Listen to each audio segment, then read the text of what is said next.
జటాయువు యొక్క సోదరుడు సంపాతిని. నా రెక్కలు కాలిపోయాయి, నాకు రెక్కలు లేవు, నన్ను తీసుకెళ్ళండి సముద్రం దగ్గరికి, నా తమ్ముడు మరణించాడన్న వార్త తెలిసింది కాబట్టి నేను జలతర్పణ చేస్తానంది. జలతర్పణ చేసి మీరు ఎందుకు బాధపడుతున్నారని అడిగింది. సీతమ్మ జాడ తెలియదు అన్నారు. నేను సంపాతిని, నాకు విశేషమైనటువంటి దృష్టి శక్తి, నేను ఇక్కడ కూర్చుని చూస్తున్నాను, అదిగో లంకాపట్టణంలో సీతమ్మ ఉంది, నా మాట నమ్మండి, మీరు బయలుదేరండి, లంకలో అన్వేషించండి, మీకు సీతమ్మ కనపడుతుంది అంది. ఆ మాట సంపాతి చెప్పగానే కాలిపోయిన రెక్కలు మళ్ళీ వచ్చాయి కిష్కింధకాండ చివర్లో. అంటే రామకార్యం మీద వెడుతున్నటువంటి వాళ్ళకి మాట సాయం చేసినంత మాత్రం చేత కాలిపోయిన రెక్కలు మళ్ళీ పుట్టాయి. తెగిపోయిన రెక్క తిరగచ్చు, ఊడిపోయిన రెక్క మళ్ళీ అంటించచ్చు, ఏదో శస్త్రచికిత్స చేసి.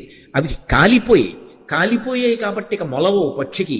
కానీ అది చేసిన పని ఏమిటంటే రామకార్యం మీద వెడుతున్న వాళ్ళకి గుక్కెడు మంచినీళ్లు కాదు ఇచ్చింది, ఒక్క మాట సాయం చేసింది. మాట సాయం చేసినంత మాత్రం చేత కాలిపోయిన రెక్కలు వచ్చాయి. అంటే రామ కార్యం మీద వెడుతున్న వాళ్ళకి చేసేటటువంటి ఉపకారమునకు ఉండేటటువంటి బలం, రామ కథ తెలిసో తెలియకో చెప్పుకున్నంత మాత్రం చేత కలిగేటటువంటి ఫలం ఆవిష్కరించారు.